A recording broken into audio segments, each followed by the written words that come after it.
Selamat malam, salam dan bahagia. Pada kesempatan ini, saya, Destri Silvintamat, akan mempresentasikan hasil analisis biaya pada UMKM produksi mie basah, yaitu mie basah Sehat Lestari. Profil usaha. Mie Sehat Lestari adalah UMKM yang produksi mie basah segar tanpa bahan pengawet dengan kapasitas produksi 200 kg per hari atau sekitar 5.000 kg per bulan dengan 25 hari kerja. Harga jual produk adalah 15.000 per kilogramnya. Proses produksi meliputi pencampuran bahan baku, pengulengan, pencetakan, perebusan, pendinginan, dan pengemasan. Produk didistribusikan ke berbagai pelanggan seperti warung mie ayam, pedagang bakso, dan reseller dengan sistem diskon khusus untuk pembelian besar. Tantangan utama yang sering dihadapi terletak pada fluktuasi harga bahan baku, efisiensi biaya tenaga kerja dan overhead, serta penetapan harga jual yang kompetitif namun tetap menguntungkan. Asumsi biaya per bulannya yaitu ada target produksi untuk per bulan 5.500 kg untuk per bulan, untuk produksi aktual atau produksi yang terrealisasi adalah 5 kg per bulan. Harga jual per kilogramnya 15.000 dan biaya variabel per kilogramnya 8.500, itu termasuk bahan baku, tenaga kerja, dan plastik kemasan, serta overhead variabel. Untuk biaya tetapnya adalah 5 juta rupiah per bulannya. Untuk perhitungannya, yaitu ada flexible budget dan variance analysis. Untuk flexible budget itu sama dengan eh, jumlah produksi, jumlah volume produksi dikalikan dengan biaya variabel ditambah dengan biaya tetap sehingga menghasilkan 42.500.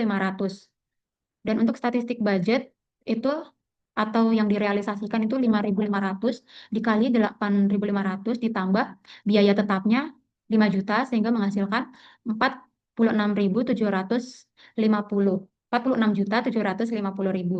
Dan variansnya itu 4.250. Itu favorable karena statistik budgetnya variansnya lebih besar dari biaya tetapnya. Untuk perhitungannya sendiri ada pada Excel. Overhead variance. Untuk overhead variance kita punya data biaya tetap yaitu 5 juta rupiah dan biaya tetap aktual 5.500.000 dan variance overhead tetap itu 500.000 sehingga unfavorable. Nah, di sini terjadi pemborosan atau biaya tetap aktual lebih tinggi dari anggaran manajemen sehingga perlu melakukan peninjauan pengendalian biaya. Cost behavior atau fungsi biaya. Di sini kita menghitung fungsi biaya total dengan rumus Y sama dengan biaya tetap ditambah biaya variabel dikali volume produksi sehingga didapatkan nilai seperti pada tabel, yaitu untuk fungsi biaya totalnya 47.500.000. Selanjutnya untuk customer probability, kita menjual ke 3 pelanggan, ada warung bakmi Bejo, warung bakso Pak Udin, dan ke reseller kecil dengan volume untuk warung Pak Bejo itu 2.000, warung bakso 1.000, dan reseller 500 kilo. Untuk diskonnya untuk yang 2.000 itu 15%, yang 1.000 kilogram 10%, dan untuk yang 500 kilogram 5%. Sehingga harga bersih setelah diskon itu 12.750 karena sebelumnya adalah 15.000. Dan untuk yang warung bakso harga bersihnya itu 13.500 dan untuk reseller 14.250.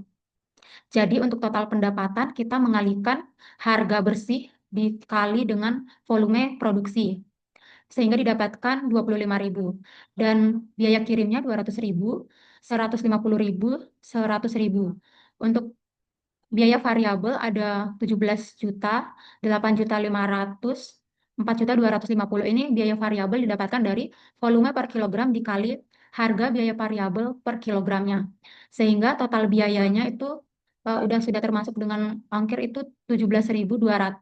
17.200, 8.650, 4.350. Nah, sehingga didapatkan profit untuk penjualan ke pelanggan bakmi Pak Bejo itu didapatkan 8.300.000 dan untuk warung bakso warung ah dan untuk warung bakso Pak Udin didapatkan profit 4.850.000. Untuk reseller kecil didapatkan profit 2.775.000. Untuk proses costingnya sendiri yaitu eh, total biaya per bulan Juninya, yaitu biaya keseluruhan, biaya tetap dijumlahkan dengan biaya variabel sehingga didapatkan 47.500 dan jumlah produksinya adalah 5.000 sehingga biaya untuk per unit itu sudah termasuk biaya tetap dan biaya variabel yaitu 9.500. Analisis dan insight. Nah, pada kasus ini terjadi overcosting, yaitu biaya aktual 42,5 juta, lebih rendah dari anggaran 46,75 juta. Ini menunjukkan efisiensi. Dan untuk overcosting terjadi pada biaya tetap sebesar 500.000 akibat pengeluaran melebihi anggaran. Pelanggan paling menguntungkan yaitu warung mie ayam karena pembelian stabil dan diskon lebih kecil dibandingkan reseller. Strategi manajerial sudah cukup baik, tapi perlu perbaikan kontrol biaya tetap dan evaluasi diskon reseller. Kesimpulan dan rekomendasi, kesimpulannya UMKM Mie Sehat Lestari menunjukkan performa biaya yang relatif efisien atau favorable variance, namun ada pemborosan pada biaya tetap. Segmentasi pelanggan menunjukkan bahwa tidak semua pelanggan memberikan margin yang sama. Strategi saat ini cukup baik, tetapi masih ditingkatkan dengan analisis profitabilitas. Dan untuk rekomendasi, kontrol biaya tetap harus lebih diperketat lagi, terutama sewa dan gaji tetap. Evaluasi diskon reseller agar margin tidak terlalu tipis. Meningkatkan produksi ke target 5.500 kg per bulan untuk efisiensi biaya tetap per unit. Baik, sekian presentasi dari saya. Terima kasih. Salam.